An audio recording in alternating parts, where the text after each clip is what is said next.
గాంధీ భవన్లో సాయంత్రం కాంగ్రెస్ ముఖ్య నాయకుల సమావేశం జరగనుంది. ఎస్ఐఆర్ ప్రధాన అజెండాగా జరిగే ఈ సమావేశంలో AICC incharge Meenakshi Natarajan, CM Revanth Reddy, PCC అధ్యక్షుడు మహేష్ కుమార్ గౌడ్, ఉప ముఖ్యమంత్రి బట్టి విక్రమార్క, మంత్రులు, సీనియర్ నాయకులు పాల్గొంటారు.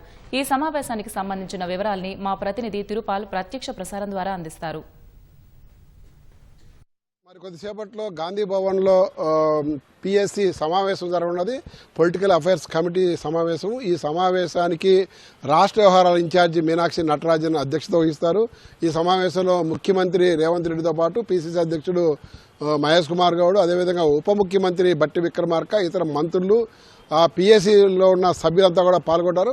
అదేవిధంగా ఈ పిఎస్సితో పాటు అడ్వైజరీ కమిటీ కూడా మరొక దాదాపు 25 మంది దాకా అడ్వైజరీ కమిటీ ఉంటారు. వాళ్ళంతా కూడా ఈ సమావేశంలో ఉంటారు. మొత్తం మీద ఈ అడ్వైజరీ కమిటీ, పిఎస్సి కమిటీ రెండింటిలో మొత్తం దాదాపు 57 మంది నాయకులు మరి కాసేపట్లో గాంధీ భవన్లో జరగనున్న ఈ సమావేశంలో పాల్గొన్నారు. ఈ వేళ జరిగే ఈ పిఎస్సి సమావేశంలో ప్రధాన అజెండా ఈ జనాభా లెక్కల సవరణకు సంబంధించిన ఎస్ఐఆర్. తెలంగాణలో ఎస్ఐఆర్ మొదలైనందున ఈ ఎస్ఐఆర్లో ఏ విధంగా పార్టీ పరంగా ముందుకెళ్లాలా, దాన్ని ఏ విధంగా అక్రమాలు జరగకుండా నిరోధించాలి, అదేవిధంగా నిజమైన ఓటర్లకు అన్యాయం జరగకుండా ఏ విధంగా ఎదుర్కొనాలా తదితర అన్ని అంశాలపైన అవగాహన కల్పించేదానికి ఏఐసీసీ నడుమిగించిందని చెప్పవచ్చు. ఇప్పటికే రాష్ట్రాల వారీగా ఆయా రాష్ట్రాలకు ఏఐసీసీ నుంచి కొంతమంది నిపుణులను ఆయా రాష్ట్రాలు పంపించారు. అందులో భాగంగానే తెలంగాణ రాష్ట్రానికి కూడా 3 ఏఐసీసీ ప్రతినిధులు ఇక్కడికి వచ్చారు. ఈరోజు ఉదయం నుంచి కూడా ఇందిరాభవన్లో రాష్ట్రంలోని దాదాపు 60 మంది నాయకులకు దీని మీద అవగాహన కల్పించే కార్యక్రమం ఉదయం నుంచి మధ్యాహ్నం 2 గంటల వరకు కొనసాగింది. ఈ కార్యక్రమంలో అసలు ఏ విధంగా ఈ ఎస్ఐఆర్ జరుగుతుంది, ఏ స్థాయిలో ఏ అధికారులు ఉంటారు, ఆ అధికారులకు సంబంధించి ఏమేమి మార్పులు చేర్పులు చేస్తారు,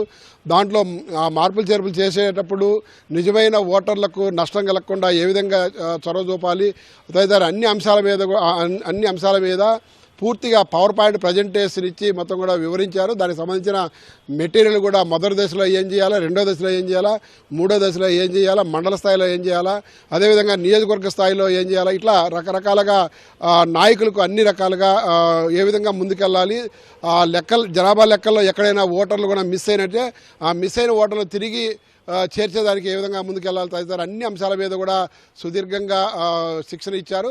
అయితే ఈ 60 మంది కూడా రాష్ట్ర వ్యాప్తంగా మండల నియోజకవర్గ స్థాయిల్లో కూడా తిరిగి మళ్ళా వీళ్ళందరికీ కూడా వీళ్ళు శిక్షణ ఇస్తారు. మొత్తం మీద బూత్ లెవెల్ స్థాయి అంటే ప్రతి పోలింగ్ బూత్ స్థాయిలో ఒక ఏజెంట్ లాగా అనిపించి వాళ్ళందరికీ కూడా ఒక 10 మంది కమిటీని ఏర్పాటు చేసి ఆ కమిటీ ద్వారా ఆ బూత్ పరిధిలో జరిగే ఈ జనాభా సవరణకు సంబంధించి జనాభా లెక్కలకు సంబంధించి పూర్తి స్థాయిలో ఓటర్లు ఎక్కడా కూడా మిస్ కాకుండా లేకపోతే ఏమైనా ఓటర్లను తొలగించకుండా చూసేదానికి ఈ చర్యలన్నీ తీసుకుంటున్నట్టుగా అధికార పార్టీ చెప్తోంది.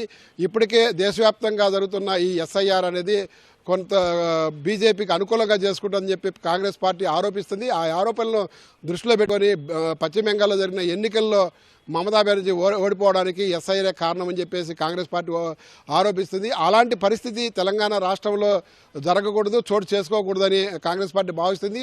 అందుకు అనుగుణంగా ఈవేళ ఈ ఎస్ఐఆర్కు సంబంధించి మొత్తం కూడా నాయకుల్లో అవగాహన కల్పించాలని ఏఐసీసీ భావించింది. అందులో భాగంగానే ఈరోజు సాయంత్రము పిఎస్సి సమావేశం జరిగింది. ఈ పిఎస్సి సమావేశంలో కూడా ఏఐసీసీ నుంచి ఎవరైతే ముగ్గురు వచ్చారో ఆ ముగ్గురు కూడా పవర్ పాయింట్ ప్రజెంటేషన్ ఏర్పాటు చేసి వాళ్ళందరికీ కూడా ఎస్ఐఆర్ మీద అవగాహన కలిగిస్తారు.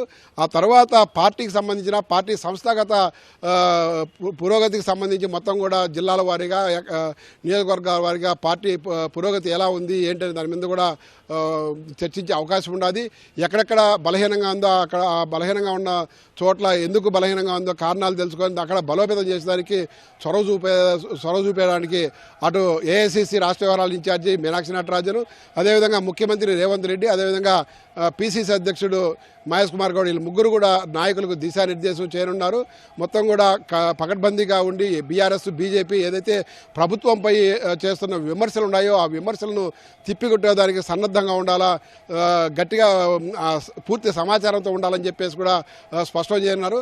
దానికి సంబంధించి ఏదైతే బీఆర్ఎస్ బీజేపీ విమర్శలు చేస్తుంది ఆ విమర్శలకు పూర్తిగా గణాంకాలతో సహా వాస్తవాలను చెప్పేదానికి పూర్తిగా అధికారుల నుంచి సమాచారం చెప్పించుకోవాలి. అవసరమైతే రాష్ట్ర పార్టీ నాయకత్వం నుంచి కూడా సమాచారం చెప్పించుకోవాలి. ఇవన్నీ కూడా అంశాలన్నింటినీ కూడా ఈ పిఎస్సి సమావేశంలో దిశానిర్దేశం చేయనున్నారు. Over to studio.